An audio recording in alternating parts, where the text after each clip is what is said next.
परीक्षित जी के मुख से एक बात निकल गई, क्या?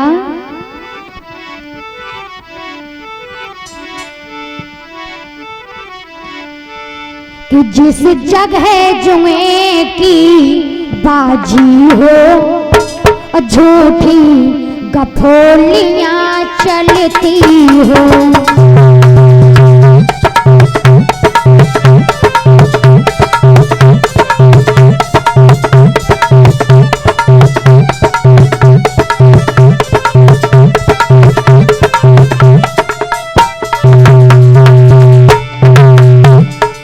बोले जिस जगह पर जुआ होता हो,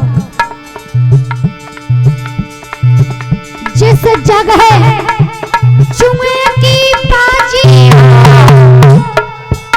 झूठी कफोलियां चलती हो।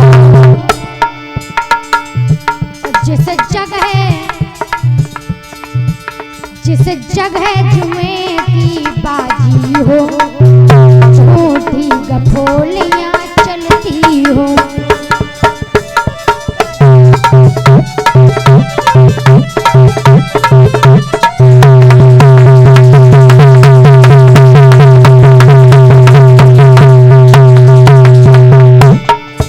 बोले जिस जगह पर जुआ होता हो, जुआ तो महाराज कई प्रकार का होता है, जहां पर झूठी झूठी बातें हुआ करती हो, जहां पर वैश्याएं निवास करती हो, जहां पर मदिरा पान की जाती हो। और सुनो, जिस जगह ना गुरु का मान रहे, जिस जगह ना हरि का ध्यान रहे, और जिस जगह स्वर्ण की क्रांति रहे, वह तुझे निवासी स्थान रहे।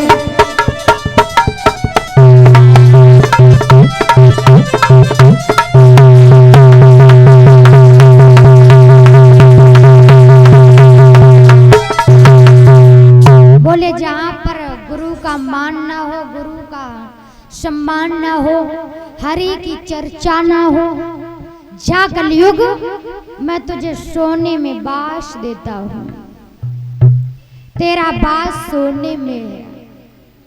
कलयुग बड़ा प्रसन्न हुआ। कलयुग ने एक छोटा सा रूप बनाया और छोटा सा रूप बना करके महाराज परीक्षित जी जो मुकुट पहने थे उसी मुकुट पर सवार हो गया। परीक्षित जी ने कहा था कि ऐसे सोने में नहीं जो लूटा हुआ हो, छीना हुआ हो, चोरी डकैती का हो, गलत धन से कमाया हुआ हो, ऐसे सोने में। तो कलयुग ने महाराज परीक्षित के सोने के मुकुट के ऊपर अपना स्थान बनाया। महाराज कलयुग अपनी बुद्धि से महाराज परीक्षित को चलाने लगा। और ये महाराज परीक्षित जी मुकुट पहने थे, ये महाराज परीक्षित जी का नहीं था, ये मगध के राजा जरासंध का था। एक दिन की बात है, महाराज भगवान कन्हैया पांचों पांडव जरासंध से युद्ध करने पहुंचे तो जरासंध को पराजित कर दिया। सोने के मुकुट को देखा तो पांडव लेकर के आने लगे। भगवान ने इनकार भी किया कि किसी की वस्तु पर किसी का अधिकार नहीं होता, परंतु नहीं माने।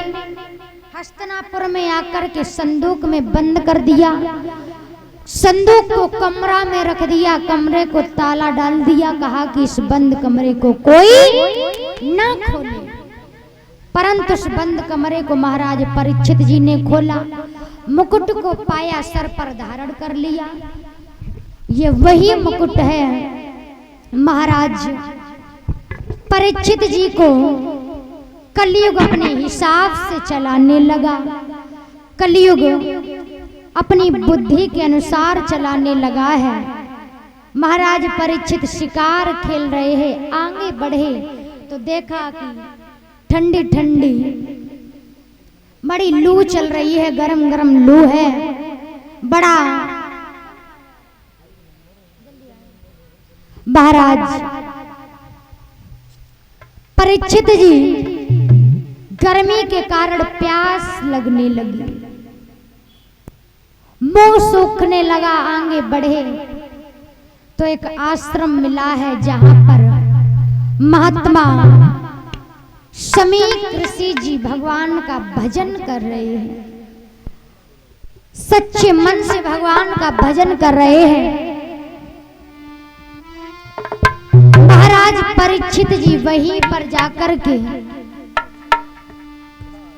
आवाज लगाते हैं, मुझे पानी पिलाओ, मुझे प्यास लगी है, मेरी प्यास को बुझाओ। और आवाज लगा रहे हैं कैसे,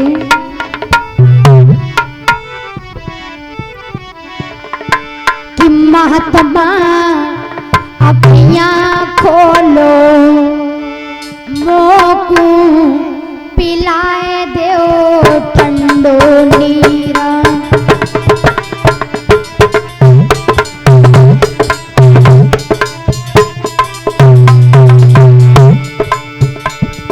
महात्मा अखियां खोलो, मोकू पिलाए दो ठंडो नीरा।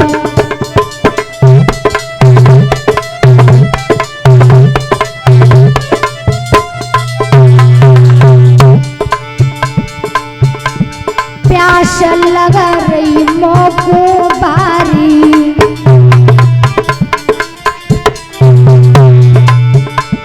प्यास लग रही मोकू भारी।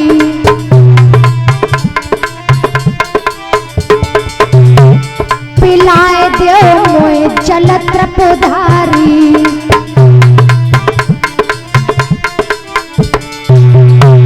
कि जल बिन बहुत दुखारी, कि जल बिन बहुत दुखारी। मोकू पिलाए दो ठंडो नीरा।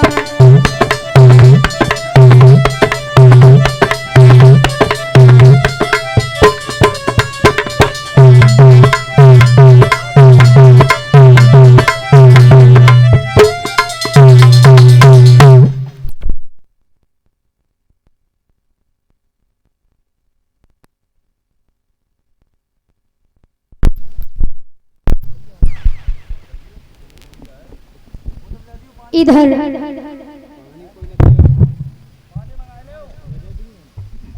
महाराज परीक्षित जी आवाज लगा रहे हैं, मुझे पानी पिलाओ, मुझे प्यास लगी है। लेकिन समीक ऋषि महात्मा को ना तो कुछ सुनाई पड़ रहा है और ना तो कुछ दिखाई पड़ रहा है।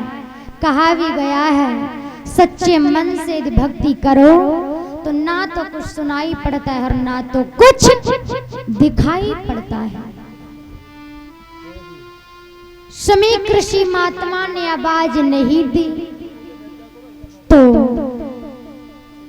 महाराज परीक्षित जी को क्रोध आ गया।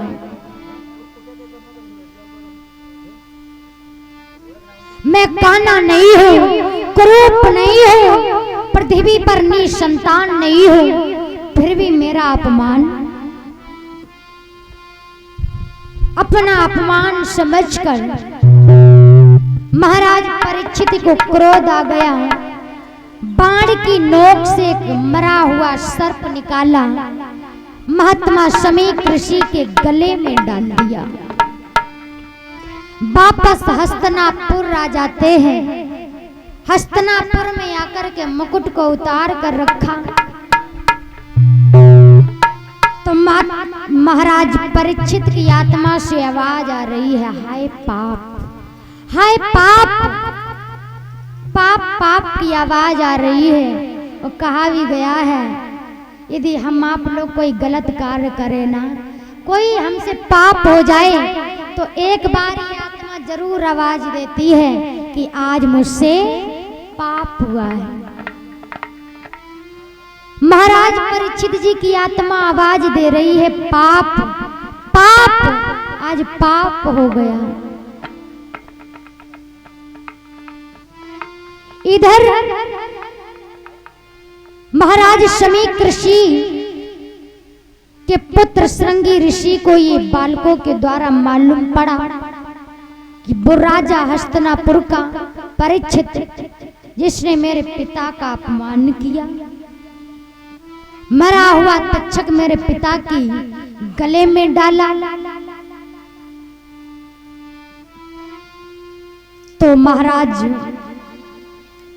श्रृंगी ऋषि ने अंजलि में जल लेकर के महाराज परीक्षित जी को श्राप दे दिया, जा परीक्षित, जिस मरे हुए तक्षक को तूने मेरे पिता की गले में डाला है, आज के 7वें दिन वही तक्षक जिंदा होकर के तुझे यहां से विदा करेगा।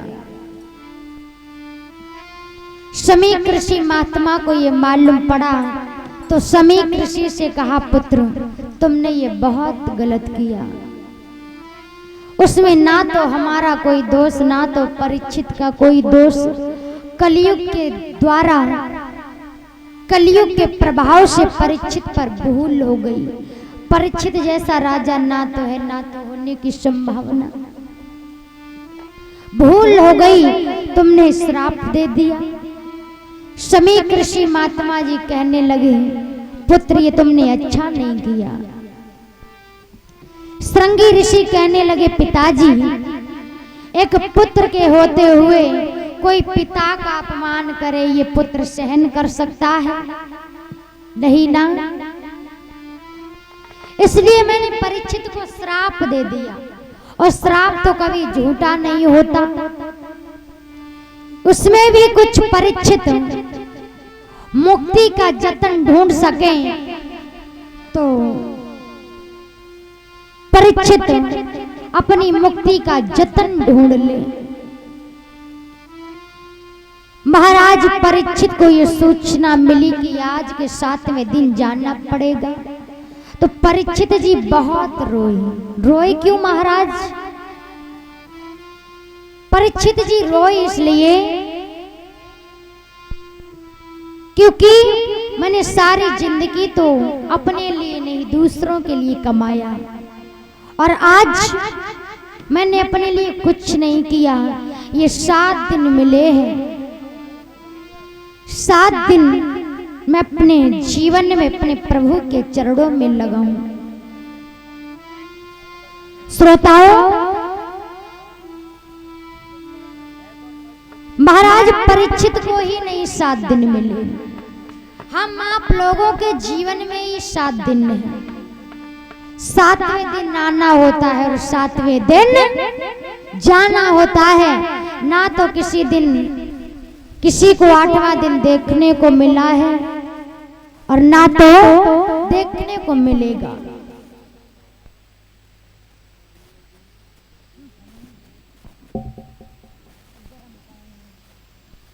महाराज परीक्षित जी ने योगिया वेश को धारण किया, मुकुट को उतार कर राजसी वस्त्रों को त्याग कर महाराज परीक्षित गंगा के तट पर आ जाते हैं, जहां पर 88,000 ऋषि मुनि भगवान का भजन कर रहे हैं। किस प्रकार से? श्री कृष्ण गोविंद हरे मुरारी, हे नाथ नारायण वासुदेवा।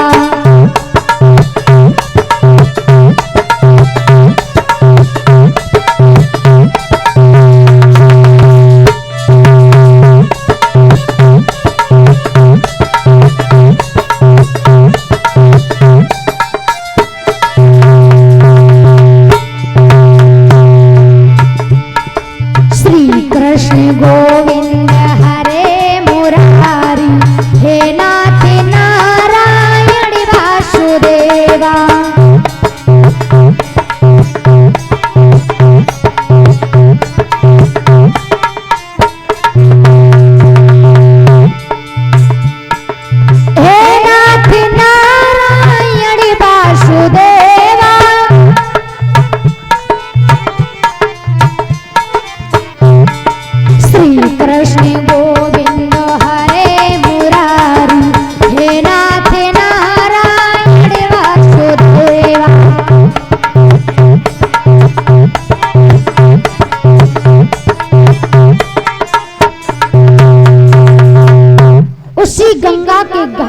महाराज परीक्षित जी पहुंचे।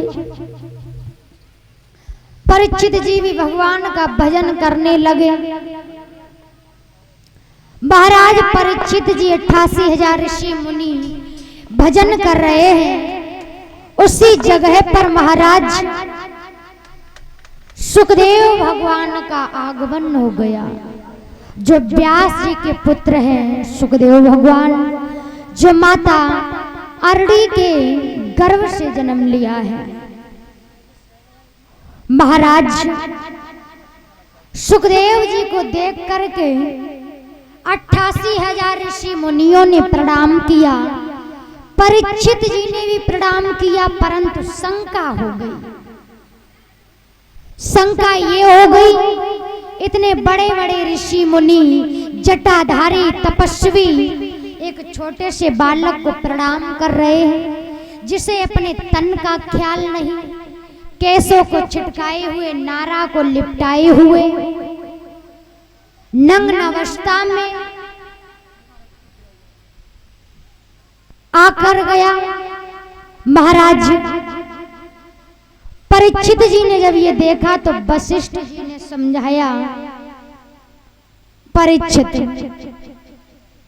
यहाँ पर इतने बड़े बड़े ऋषि मुनि तपधारी हैं, परंतु सुखदेव जी उम्र में तो छोटे हैं, परंतु ज्ञान में इनके बराबर कोई ज्ञानी नहीं है, और जिसे ज्ञान होता है वही बड़ा होता है।